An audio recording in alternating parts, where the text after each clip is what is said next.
Stories, they mocked the homeless man, but he returned as a secret millionaire. And have you ever stopped to truly consider the foundation of your relationships?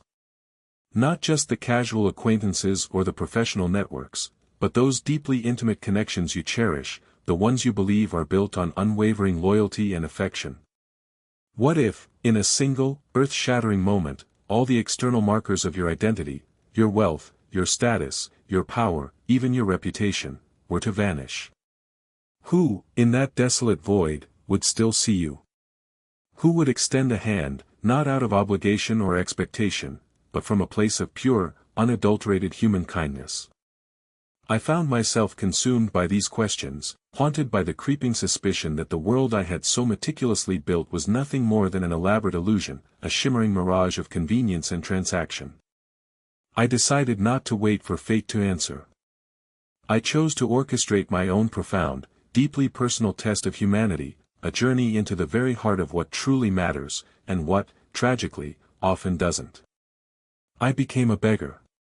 I shed the gilded cage of my existence, the suffocating cloak of my identity as Theron Valerius, founder of Ethera Dynamics, a global AI conglomerate, a name synonymous with innovation and immense wealth.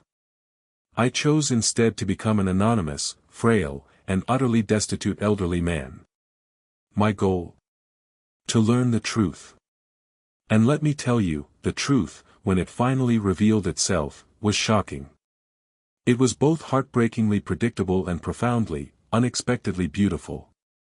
Why would a man with hundreds of billions of dollars, a titan of industry whose name echoed in boardrooms and financial districts across the globe, deliberately choose to live on the streets, to shiver in the biting cold, to feel the gnawing pangs of hunger, and to endure the withering stares of indifference? It's a question many asked, or would have asked, had they known. But the answer, for me, was simple, yet deeply complex, born from a lifetime of solitary ascent to the pinnacle. My life, for decades, had been a relentless pursuit of technological innovation and financial power. I had built Ethera Dynamics from a fledgling idea conceived in a cramped garage, a space that now felt impossibly distant, a relic from a different lifetime, into a sprawling empire, a colossus that shaped the very fabric of modern society. We were designing the future, literally. And with that power came an inescapable, insidious truth. The world around me had become a distorted reflection of my own success, a funhouse mirror reflecting only what it thought I wanted to see. I was surrounded by sycophants, by opportunists, by a deafening chorus of yes-men whose smiles were as wide as their hidden agendas. They praised my genius, lauded my decisions, yet I could feel the invisible threads of their self-interest pulling at every interaction. My inner circle, those I had elevated and trusted with pivotal roles in my empire, seemed to regard me not as a person, but as a walking, talking ATM, a limitless fount of resources to be exploited for their own advancement. I saw the corporate greed, the ruthless ambition that festered at the core of my own creation, infecting it like a virulent disease. I remember a particular moment, not long before my decision, that crystallized this growing malaise. It was during a quarterly strategy meeting. I had presented a new initiative, a philanthropic venture aimed at using our AI for global educational outreach, a project born from my increasingly rare moments of genuine idealism. The silence that followed was not one of contemplation, but of calculation. Then Cyrus Thorne, my chief operations officer, spoke. Brilliant, Theron, truly visionary. But, what's the ROI on compassion? How does this impact our Q3 earnings? His words, veiled in corporate jargon, were a direct assault on the very purpose I sought to rekindle. Blaise Dubois, his executive assistant, had merely nodded in agreement, her gaze on me unwavering, yet devoid of true understanding. This was the prevalent mindset. My vision, once pure and driven by the desire to innovate for the betterment of humanity, had been corrupted, twisted into a vehicle for accumulation, for power, for superficiality. Every interaction felt transactional. Every compliment felt like a thinly veiled plea for a promotion, a larger bonus, a new company car. I yearned for authenticity, for genuine human connection, for a flicker of unadulterated compassion that didn't come with a price tag. But in my world, it seemed, such virtues were as rare and elusive as a supernova, perhaps even rarer. I was disillusioned, yes, but more than that, I was curious. I wanted to peel back the layers of pretense, to strip away the masks that people wore in the presence of power and wealth. I wanted to see what remained when the illusion of advantage was gone. And so, I devised a plan. A radical, perhaps even reckless, experiment that would shake the foundations of my own perception. I would vanish. Not truly vanish, of course, but transform. With the help of a trusted, discreet team, led by my fiercely loyal legal counsel, Alastair Davies, I carefully crafted my disguise. Alastair was the only one in my inner circle who had consistently demonstrated integrity, a man of quiet wisdom and unshakable principles. He looked at me with a mix of concern and profound understanding when I first articulated my outlandish plan. "Theron," he had cautioned, his brow furrowed, "this is an extreme measure. Are you certain you're prepared for what you might find?" I was certain. Or rather, I was desperate enough to try. The transformation was meticulous, almost painful in its precision. Years were added to my face with subtle prosthetics designed by a master theatrical artist Alastair found, an artist who remained entirely unaware of the true identity of his client. My once sharp jawline softened, my skin took on a sallow, aged pallor. My posture, usually ramrod straight, was painstakingly trained to be hunched, my gait made halting and shuffling, as if burdened by years of hardship. My once impeccable attire, tailored to perfection by the finest craftsmen, was replaced with worn, tattered clothes, layered for warmth, yes, but each thread speaking of utter destitution. We sourced them from actual charity bins, not costume shops, so the smell of age and neglect was authentic. My once sharp eyes, framed by weary wrinkles, were clouded with a feigned hopelessness, a blankness I practiced in front of a mirror until I could almost believe it myself. I cultivated a persona, a silent, humble shadow, just another forgotten soul on the fringes of society. I spent weeks living in a specially prepared, sparse apartment, practicing my role, adjusting to the uncomfortable clothes, the unfamiliar scents, the quiet anonymity. I forced myself to eat only what was necessary, to feel the subtle pangs of hunger that would become my constant companion. It was an exercise in self-abnegation, a deliberate stripping away of every comfort, every privilege I had known. I chose a prime location for my observation post, a bustling downtown area where my company was planning a lavish new corporate tower, a symbolic nexus of the very world I sought to expose, a towering monument to the very values I questioned. I positioned myself there, a silent observer, a living litmus test, waiting to see who would reveal their true colors when confronted not by a titan, but by a ghost. I wanted to know if empathy still existed in the hearts of those who walked the polished halls of Ethra-dynamics, or if their souls had been entirely consumed by the very empire I had built.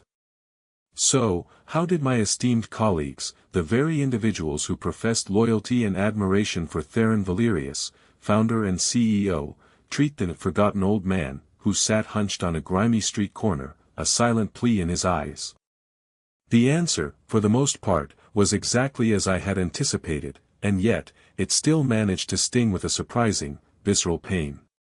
My chosen observation post was strategically located directly across from the site of Ethra-Dynamics' ambitious new corporate tower. This was a spot I knew would be frequented by the very individuals I sought to test, board members, high-level executives, department heads. I wanted to witness their character not in a sterile boardroom, where corporate pleasantries and feigned respect were the currency, but in the raw, unfiltered environment of the city streets, far from the polished facades of corporate etiquette. I remember that crisp autumn morning with chilling clarity. The air was sharp, carrying the mingled scent of exhaust fumes, distant coffee, and the damp earth of a nearby park. I sat wrapped in thin, threadbare blankets, the rough wool scratching at my skin, a constant reminder of my altered reality. My gaze was fixed on the ceaseless stream of impeccably dressed professionals hurrying past. Their faces, for the most part, were a blur of indifference, their eyes skating over me as if I were part of the inanimate urban landscape, a lamppost, a discarded newspaper, anything but a human being. Many averted their gaze, clutching their designer bags tighter, quickening their steps, their expressions ranging from mild discomfort to outright annoyance. This, I had come to expect. This was the silent, passive cruelty of modern society, the convenient blindness that allowed them to navigate their privileged lives unburdened by the suffering on their periphery. I saw a junior executive, someone who had repeatedly praised my philanthropic spirit at company functions, step around me with a swift, almost practiced motion, his eyes fixed firmly ahead, as if acknowledging my existence would somehow diminish his own. It was a disheartening, yet unsurprising, daily ritual. But then, the figures I had been waiting for emerged from a gleaming black sedan, their arrival announced by a chorus of hushed reverence from the construction crew and a momentary deferential pause in the general pedestrian flow. It was Cyrus Thorne, my chief operations officer, a man whose ambition was as boundless as his ego, a ruthless operator who had, for years, expertly navigated the treacherous currents of corporate politics, often at the expense of others. I remembered the lavish birthday party he had thrown for me just a few months prior, where he had toasted my unparalleled generosity and visionary leadership, his arm around my shoulder, his smile wide and seemingly sincere. Beside him strode Blaise Dubois, his executive assistant, a woman whose every movement exuded a condescending superiority, her perfectly coiffed hair and sharp suits serving as armor against the messy realities of the world. Her perfectly applied makeup, her expensive jewelry, every detail screamed of a curated disdain for anything less than perfection. They were there, I surmised, for a final site inspection, to bask in the glory of their expanding empire, perhaps to finalize some trivial aesthetic detail. Cyrus, an imposing man with a permanent sneer etched into his features, gestured grandly towards the towering steel skeleton of the new building. His voice, though lowered for the conversation with Blaise, carried an unmistakable resonance of self-importance, almost a theatrical boom. This, Blaise, he boomed, his hand sweeping across the vast construction site, will be a monument. A testament to aerodynamics' unparalleled dominance. Every pane of glass, every polished floor, will scream power. Imagine the investors walking through here, Blaise. They'll practically trip over themselves to throw money at us. Blaise nodded, her expression a mirror of his own self-satisfaction, her eyes gleaming with a similar, calculating ambition. Indeed, Mr. Thorne. It will be an architectural marvel. A true beacon of progress. Our competitors will be green with envy. As they neared my position, their conversation grew louder, punctuated by their laughter, a sound that grated on my ears like rusty hinges, hollow and devoid of genuine mirth. I remained perfectly still, my head bowed slightly, my hand outstretched, a silent, almost invisible plea, a prop in the theater of my own making. I said nothing, but my presence, hunched and still, was undeniable. Cyrus, engrossed in pointing out some architectural detail, nearly tripped over my outstretched foot, which had, quite deliberately, strayed a little further into their path. He stopped abruptly, his eyes, cold and calculating, finally landing on me. For a moment, a flicker of annoyance crossed his face, quickly morphing into outright disdain. "Watch it, old man," he snapped, his voice sharp, devoid of any warmth, as if addressing a stray dog. "This is a construction zone, not a hobo convention. You could cause a serious liability issue." Blaise, catching sight of me, instinctively recoiled, a look of revulsion contorting her perfectly manicured features. She clutched her expensive handbag closer, a Hermes, I noted, a gift I had given her last Christmas, as if my very presence could contaminate her with destitution. "Honestly, Mr. Thorne," she simpered, her voice dripping with scorn, "these derelicts are everywhere. It's a blight on the cityscape. Can't security do something about them? They detract from the aesthetic we're trying to cultivate, the image of sleek progress." She peered down at me, her gaze lingering on my threadbare coat, then my worn boots, a look of utter disgust etched onto her face. "Don't you have a shelter to go to, old-timer? This isn't a charity ward. There are services for people like you. Her tone implied I was a problem to be outsourced, a stain to be removed. I looked up, meeting their gaze, allowing a glimmer of my real self to show in my eyes, a silent challenge that they, in their arrogance, completely missed. I kept my hand outstretched, a gesture of desperate humility. "Just a little help, sir, madam."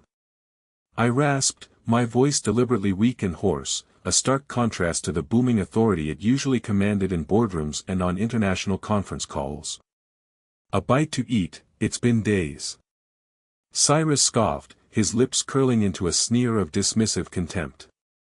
"Days, is it? Well, perhaps you should consider getting a job, like the rest of us. This is a business district, not a soup kitchen. You're blocking the path of progress, and quite frankly, you're an eyesore." He looked pointedly at Blaze, a silent command in his eyes. "Blaze, remind security to sweep this area regularly. We can't have these unsavory elements loitering around our new flagship building. It sends the wrong message to our investors.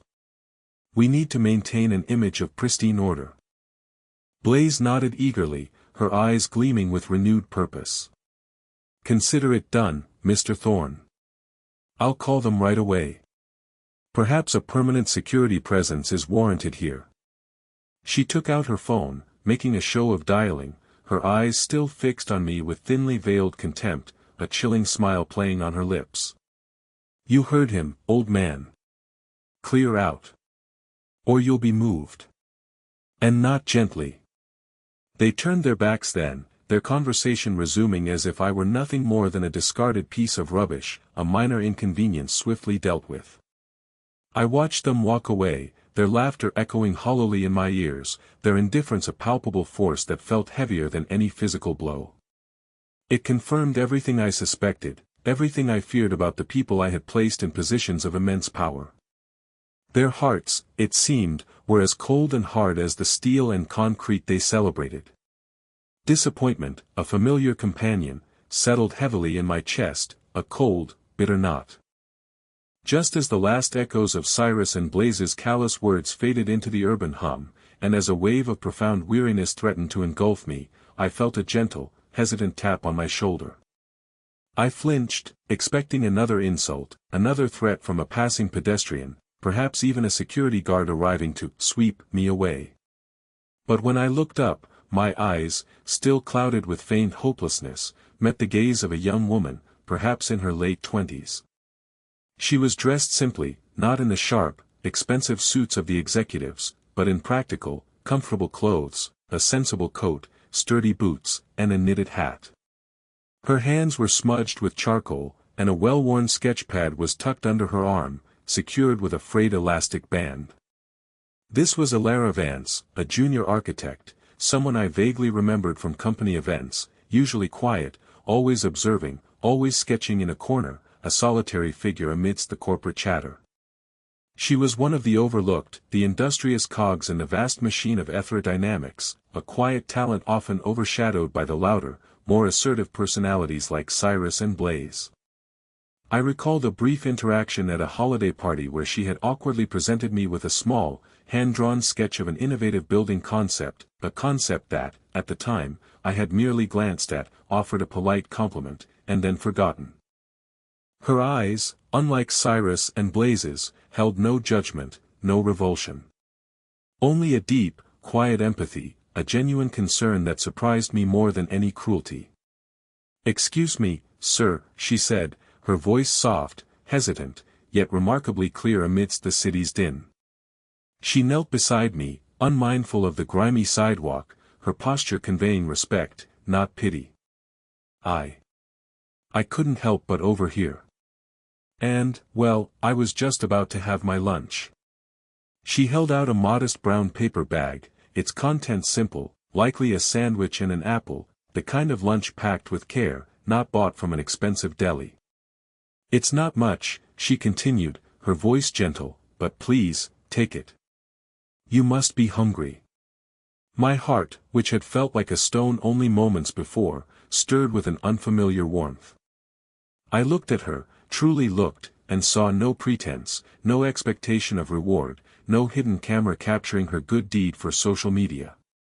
She was not trying to impress anyone, there was no one else around to witness her act of kindness, only the indifferent flow of the city. This was pure, unadulterated compassion, a rare and precious commodity in the world I inhabited. And, she continued, her brow furrowed with genuine concern, it's getting colder out here. I have an extra blanket in my bag. It's not new, but it's warm, and it will help. She reached into a worn, unassuming backpack and pulled out a neatly folded, surprisingly soft, woolen blanket. Please, take it. It's yours. Keep it. I hesitated, overwhelmed by the sheer unexpectedness of her gesture. I, Theron Valerius, the man who could buy and sell nations, whose personal wealth dwarfed entire national economies, was being offered a simple lunch and a used blanket by a junior employee, while my chief operations officer had just threatened me with security. The contrast was stark, almost unbearable in its clarity, a brutal yet beautiful illustration of human nature. I took the sandwich, my hand trembling slightly, more from the unexpected rush of emotion than from the lingering chill. Thank you, I rasped, my voice thick with a genuine gratitude that surprised even myself, a gratitude I hadn't felt in years, perhaps decades. You are very kind. More than you know. She smiled, a small, genuine smile that crinkled the corners of her eyes, completely devoid of irony or judgment. It's nothing, sir. Truly. Everyone deserves a little warmth, a little kindness, especially on a day like this. She glanced briefly at her sketchpad, then back at me. I'm just an architect, you know, trying to make my way. It's tough out there, for everyone. But we all have to look out for each other, don't we? It's just what we do. She didn't wait for a response, simply offering a final, warm nod before quietly gathering her things and walking away, disappearing back into the bustling street, a quiet, unassuming figure once more. She asked for nothing, expected nothing. She simply gave. She gave, and in that giving, she gifted me something infinitely more valuable than wealth or power. She restored a sliver of my faith in humanity, a faith I had convinced myself was long lost. In that moment, everything solidified. Cyrus Thorne and Blaise Dubois, with their callous indifference, their hollow pursuit of power, and their dismissive cruelty, represented the very rot I sought to excise. Hilaire Vance, with her quiet empathy and unassuming generosity, represented the true spirit that I had foolishly believed was extinct, replaced by the relentless march of ambition and self-interest. My experiment had yielded its unequivocal results. The decision had been made. The time for the reveal was fast approaching. And when it came, it would shake the very foundations of aerodynamics to its core. But every game has an end, right? Every masquerade, no matter how meticulously planned, must eventually conclude. For me, that conclusion had to be as impactful and unequivocal as the experiment itself. The stage was set, not on a cold street corner, but within the opulent, gleaming walls of the aerodynamics headquarters.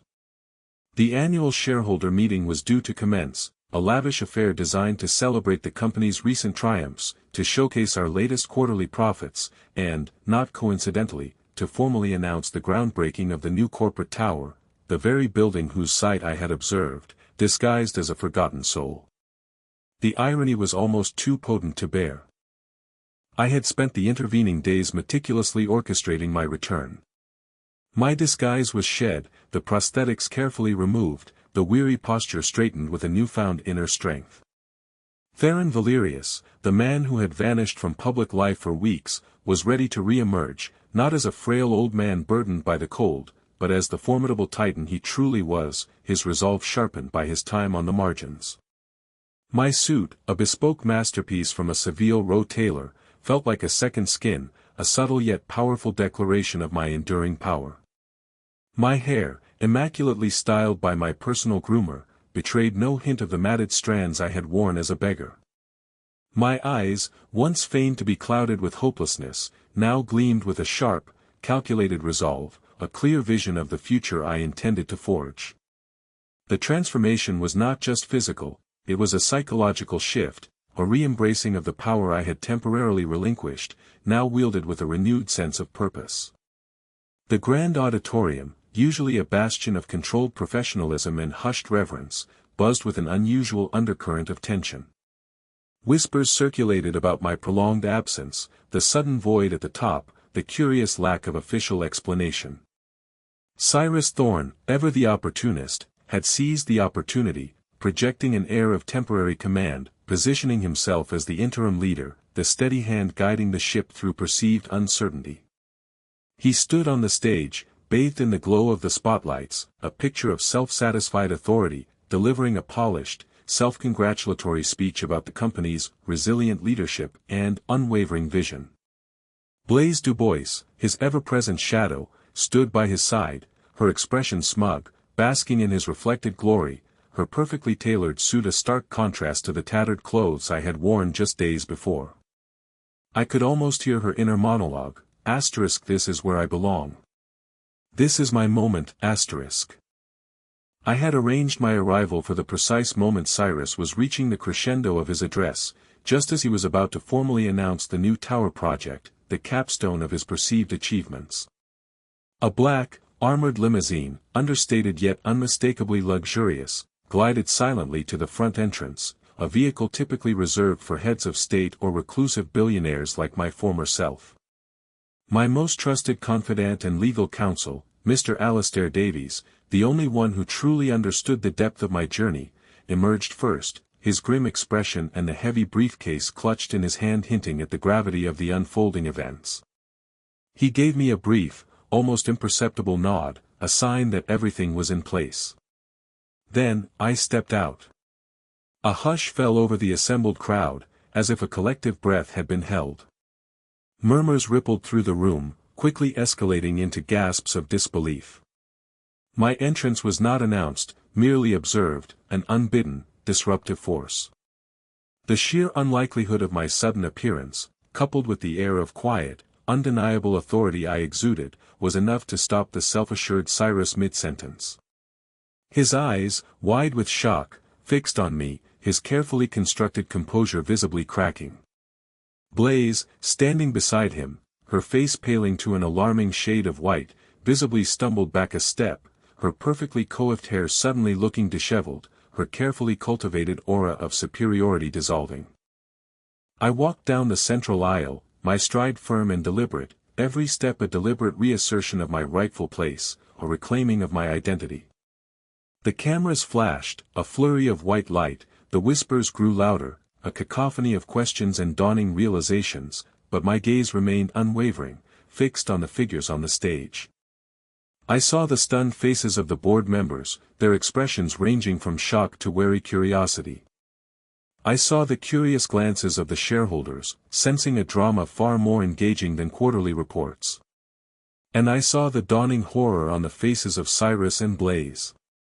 Their confident smiles had melted into expressions of utter bewilderment, then naked fear. I reached the foot of the stage, my presence radiating an almost palpable power, an aura of quiet, unyielding command. Cyrus, recovering slightly, managed a strained, forced smile, a pathetic attempt to regain control. Theron. My goodness. What a pleasant surprise. We didn't expect you back so soon. We were just about to celebrate your incredible vision for the new tower, a true testament to your legacy. His voice wavered, betraying the practiced calm he usually maintained, a tremor of panic underlying his words. I offered no greeting, no pleasantries, no acknowledgement of his pathetic attempt at flattery. My voice, when I spoke, was deep, resonant, and unwavering, cutting through the stunned silence of the room like a precisely honed blade. Surprise, Cyrus. I assure you, my return was entirely planned. And perfectly timed. I gestured to Mr. Davies, who stepped forward, placing his heavy briefcase on a nearby table with a decisive thud. I merely took a brief sabbatical. A little sabbatical to observe, to listen, to truly understand the character of the people who lead this company, and the values we supposedly uphold. My gaze swept over the room, lingering for a fraction of a second on Cyrus and Blaze, then subtly shifting to where I knew Alara Vance, the junior architect, would be sitting, a quiet, unassuming figure near the back, looking utterly bewildered by the sudden turn of events, her eyes wide with a mixture of confusion and a nascent understanding. And what I observed, I continued, my voice gaining a quiet intensity that commanded absolute attention, forcing every ear to strain, was profoundly illuminating. I learned a great deal about our unwavering vision, Cyrus. About the message we send to investors. My eyes, cold and unwavering, locked onto Cyrus, holding him captive. I learned it on a street corner, just a few days ago, directly across from the site of your monumental new tower. A monument to, what, precisely? Cyrus's face turned ashen, draining of all color. He opened his mouth, but no words came out, only a choked sound, a desperate gasp for air. Blaze, beside him, seemed to shrink, her carefully constructed facade crumbling before my very eyes, her perfect makeup suddenly appearing garish on her terrified face. The air in the auditorium crackled with unspoken tension, thick with dread. Everyone was leaning forward, straining to catch every word, sensing the impending storm, the dramatic unraveling of a carefully constructed reality. You see, Cyrus, Blaze, I said, my voice dropping slightly, yet carrying to every corner of the room with chilling clarity, I was there.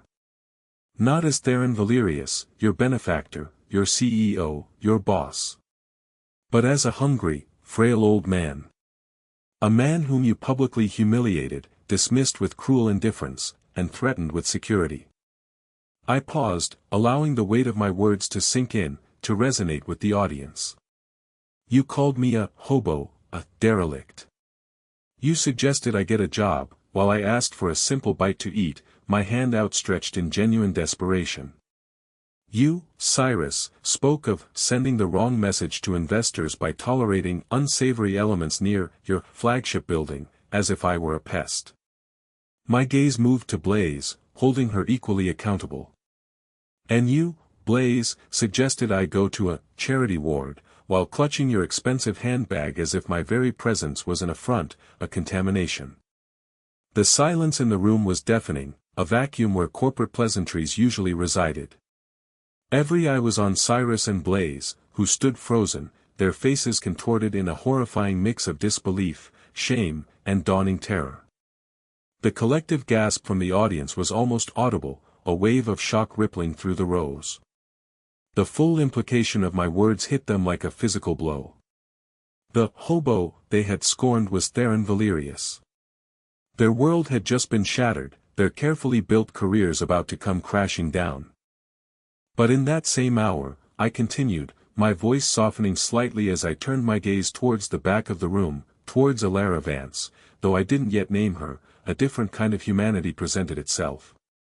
A quiet, unassuming individual, struggling themselves, trying to make their own way in a competitive world, yet who offered not judgment, but genuine compassion. A simple meal. A warm blanket. A few kind words, without a hint of expectation or agenda, without a single thought of personal gain. That, ladies and gentlemen, is the true message this company should be sending to the world. That is the true progress we should be striving for. The air thickened with anticipation, with the palpable tension of a story reaching its climax. The executives and shareholders were now a rapt audience, witnessing a live dissection of corporate hypocrisy, a public reckoning of values. The game was over. The truth was laid bare. And now, it was time for the reckoning. The immediate aftermath of my revelation was a chaotic symphony of shock, disbelief, and burgeoning panic. Cyrus Thorne, his face mottled purple and white, stammered incoherently. Theron. Mr. Valerius. I had no idea, it was a misunderstanding, a lapse in judgment, I assure you, a simple mistake. I thought you were anyone else. His voice trailed off, pathetic and unconvincing, riddled with the self-preserving lies he had built his career upon. Blaise Dubois, who had been a picture of icy composure only moments before, now looked utterly shattered, her meticulously crafted facade cracking and crumbling. Her eyes darted frantically around the room as if searching for an escape route that did not exist, for a hole to swallow her whole. I cut him off, my voice sharp and decisive, leaving no room for negotiation or excuses, no space for his hollow apologies. A mistake, Cyrus? Or a true reflection of the contempt you hold for those you deem beneath you? A reflection of the very values you have allowed to fester within the heart of aerodynamics? Your actions were not a lapse in judgment, they were a chilling demonstration of your true character, a character I can no longer tolerate at the helm of this company. And that character, I have decided, has no place in the future of this company. I turned to Mr. Davies, who stepped forward, opening his briefcase and producing a stack of documents with an almost ritualistic precision. Mr. Davies, please inform the board and the assembled shareholders of the immediate changes in leadership. Effective immediately, Cyrus Thorne is relieved of his duties as Chief Operations Officer of Aerodynamics. All corporate assets under his direct control are frozen pending a full internal and external audit of his financial dealings within the company over the past 5 years. This audit, I assure you, will be comprehensive. My voice hardened, unwavering. Blaise Dubois, your complicity in cultivating this toxic culture, your blatant disregard for basic human decency, and your role in the attempted harassment of an innocent citizen, myself, means your employment is also terminated, effective immediately. Security will escort both of you from the premises. The words hung in the air, cold and definitive, cutting through the silence like ice. A collective gasp rippled through the auditorium. Cyrus's face contorted in a silent scream of despair and rage. No. Theron, you can't. I've given my life to this company. My loyalty. You can't just throw me out like this. I built this company with you. His voice rose in a desperate plea, but it was hollow, devoid of any genuine remorse, only fear of personal loss, of the empire he had tried to usurp.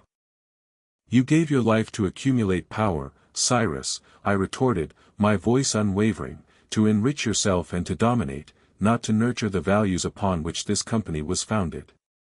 You built your own fiefdom, not a legacy. As two broad-shouldered security personnel, alerted by Alistair, moved swiftly towards the stage, Cyrus made a pathetic lunge for me, but was quickly restrained, his flailing movements a grotesque dance of a desperate man. His protests turned into desperate, flailing accusations as he was led away, his words dissolving into choked, incoherent rage. Blaise followed, her face a mask of humiliated fury, her earlier arrogance completely shattered, her eyes wide with the realization of her precipitous fall. The sound of their increasingly frantic protests fading as they were removed from the auditorium was a grim, satisfying closure to that dark chapter, a necessary amputation. With their removal, a heavy silence descended, filled only by the nervous shuffling of feet and hushed whispers.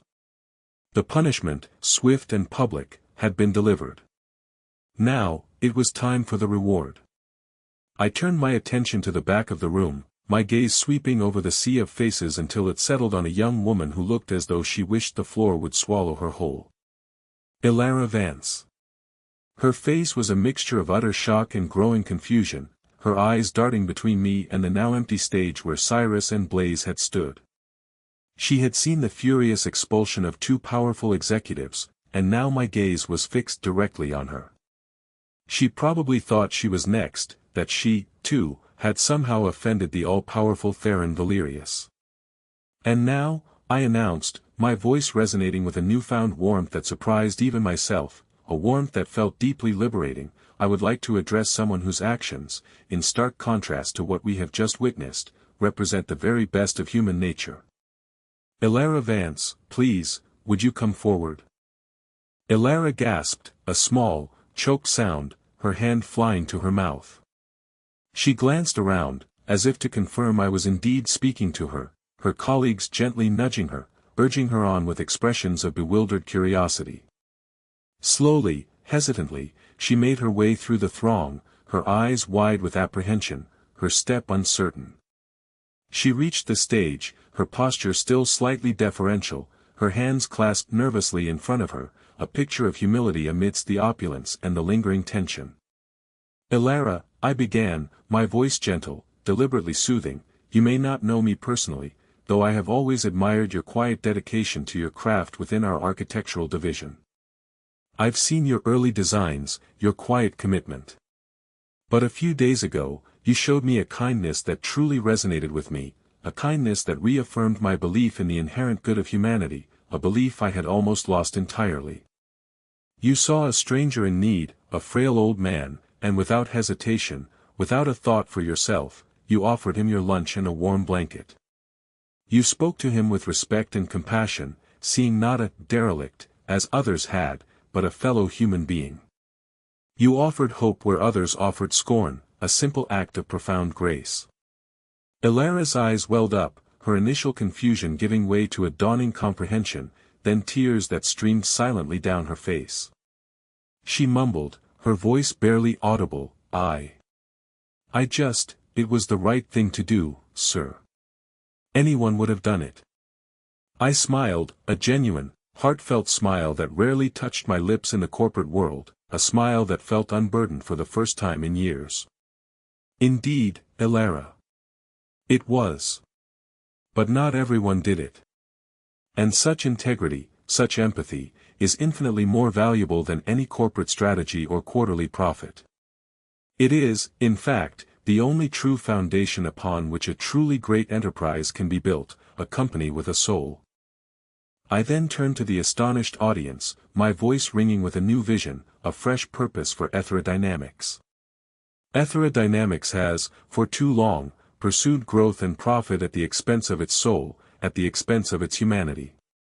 Today, that changes. The new corporate tower, which Cyrus so grandly presented, will still be built. But it will not be a monument to greed, a symbol of cold, unfeeling power. It will be a beacon of ethical innovation, of sustainable practices, and of humanitarian purpose. And its design, its very soul, will be guided by someone who embodies those values, someone who understands that true progress is measured not just in balance sheets, but in human well-being. I turned back to Elara, whose face was now a mixture of overwhelming emotion, shock, disbelief, and burgeoning hope. "Elara Vance, your compassion has not gone unnoticed, nor will it go unrewarded. Effective immediately, you are appointed as the head of a newly formed division within Etherodynamics, Philanthropies and Sustainable Futures. Your mandate will be to oversee the ethical application of our technology, to spearhead our global humanitarian initiatives, and to ensure that our future architectural projects are not just aesthetically pleasing, but environmentally sound and socially responsible. Furthermore, you will be given a substantial fund, in your name, to kickstart these initiatives, and you will be tasked with reimagining the new corporate tower from the ground up, designing it not just as a workplace, but as a living symbol of our renewed commitment to humanity, a building that breathes and gives back." I paused, allowing the magnitude of my words to sink in, to truly resonate with her and with the astonished crowd. Elara stood frozen, her mouth slightly agape, tears streaming silently down her face, a beautiful testament to her authentic emotion. She looked at me, then at the stunned faces of the board members, then back at me, as if trying to ascertain if this was some elaborate dream, a cruel joke. "And," I added, a genuine twinkle in my eye, a lightness in my heart, "to ensure you have the resources to fully realize your vision, to truly unleash your potential without financial worry, a personal trust fund of $50 million will be established in your name, for your immediate access and security. Consider it a down payment on a future built on genuine kindness, a future that I now believe is possible." Elara's knees buckled slightly, overwhelmed by the sheer scale of the gift. Mr. Davies, ever prepared, gently guided her to a chair on the stage. She burst into quiet sobs, not of sadness, but of overwhelming disbelief and gratitude, her face buried in her hands. The applause from the audience began tentatively, a few claps, then swelled into a roaring ovation, a collective acknowledgement of a fundamental shift, a profound moment of poetic justice, a recognition that something truly remarkable had just transpired. I had peeled back the layers of pretense, and what I found, in Alara Vance, was a precious, enduring truth about the human spirit. So what happened to them all? The reverberations of that dramatic shareholder meeting echoed through the corridors of Ethra Dynamics and, indeed, throughout the global tech industry for weeks, even months, afterward. It was a seismic event, a public reckoning that forced many to confront the uncomfortable truth about the corrosive effects of unchecked ambition and the pervasive indifference to human suffering that often accompanies immense wealth. The narrative of my sabbatical and revelation became a cautionary tale, but also a beacon of hope for those who believed in business with a conscience. Cyrus Thorne and Blaise Dubois, once the arrogant architects of corporate power, found themselves utterly ruined. The audit I initiated, led by Alastair Davies and a team of independent forensic accountants, unearthed a tangled web of financial improprieties, unethical practices, and blatant disregard for corporate governance that went far beyond mere lapses in judgment. There were instances of insider trading, of siphoning off funds for personal projects, of deliberately stifling ethical initiatives for quick profit. Their assets were indeed frozen, their carefully constructed lives of luxury dismantled. Their opulent homes were repossessed, their luxury cars sold off. Ostracized by their peers, blacklisted from every reputable company in the industry, and facing potential legal repercussions for their past misdeeds, though I chose not to pursue criminal charges, preferring the justice of public exposure and professional ruin, they faded into ignominious obscurity. I heard whispers of Cyrus attempting to start a small, ill-fated consulting firm, only for it to quickly collapse, his reputation preceding him like a dark cloud, every potential client aware of his public disgrace. Blaise, I believe, ended up working in a low-level administrative role far removed from the polished boardrooms she once frequented, her once sharp edges dulled by bitter resentment and the crushing weight of her downfall, a stark shadow of her former arrogant self. Their lives became a stark, cautionary tale, a testament to the fact that power, divorced from principle, is merely a fleeting illusion, a house of cards destined to collapse. As for myself, Theron Valerius, I felt a profound sense of peace, a liberation I hadn't known in decades. The experiment had not only revealed the true character of others but had also reconnected me with my own purpose, the idealistic spark that had first ignited Ethra Dynamics. I stepped back from the day-to-day operations of Ethra Dynamics, entrusting its new direction to a carefully selected team of ethical, forward-thinking leaders, individuals whose values aligned with Alara's.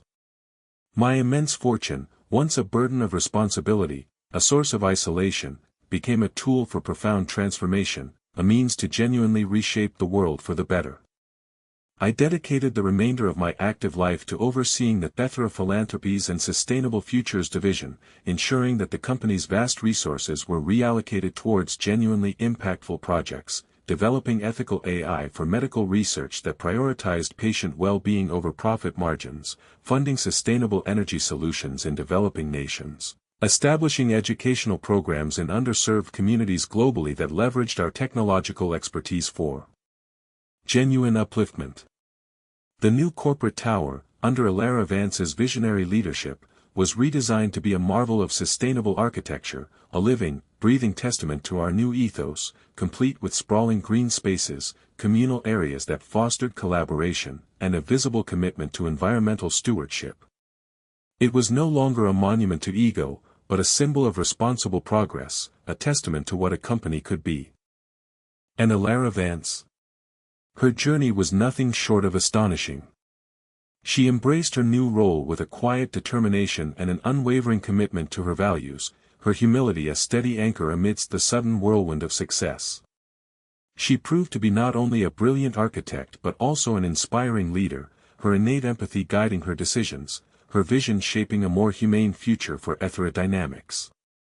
The division she led flourished, becoming a beacon of corporate responsibility, proving unequivocally that profit and purpose could, indeed, coexist, even thrive together.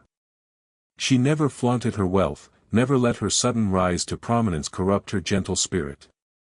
She used her resources wisely, investing in the very communities she sought to uplift, continuing to practice the same quiet kindness that had earned her everything. Her success, unlike Cyrus's, was built on a foundation of genuine human connection and a profound understanding of what truly matters, a silent ripple effect of her simple, unbidden act of compassion. I found solace in watching her thrive, in witnessing the tangible impact of reallocating my fortune towards genuine good, the visible difference we were making in countless lives.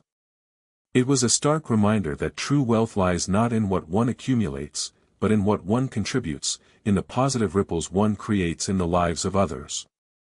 The experience of being anonymous, of witnessing the raw human response to vulnerability, stripped away all my prior illusions. It showed me the bitter truth of superficiality, of the masks people wear, but more importantly, it revealed the enduring power of simple, unadulterated kindness, a kindness that can change lives, even that of a billionaire who had lost his way. So, the universal lesson, etched into my very soul by this extraordinary experiment, is this: true character is revealed not when one is surrounded by power and influence, not when the stakes are high and the rewards clear. No. True character is revealed in how we treat those who can do nothing for us. It is in the quiet, unbidden act of compassion towards the vulnerable, the forgotten, the seemingly insignificant, that the true measure of a human heart is found. It is in those moments, stripped of pretense and expectation, that we see humanity at its most honest, and sometimes, at its most beautiful. I learned my lesson about human nature. It was a painful, yet ultimately liberating, education, one I would not trade for all the billions I possess. Our channel is full of stories like this, narratives that delve into the depths of human behavior, showcasing the surprising twists and turns life can take when character is truly tested. If you've been moved by my story, if it has resonated with you, I invite you to subscribe to our channel and turn on notifications so you don't miss our next profound exploration of the human experience. We delve into the hidden truths that shape our lives, one surprising revelation at a time. And now, I want to hear from you. Have you ever been surprised by someone's true colors, for better or for worse? Tell me your story in the comments below.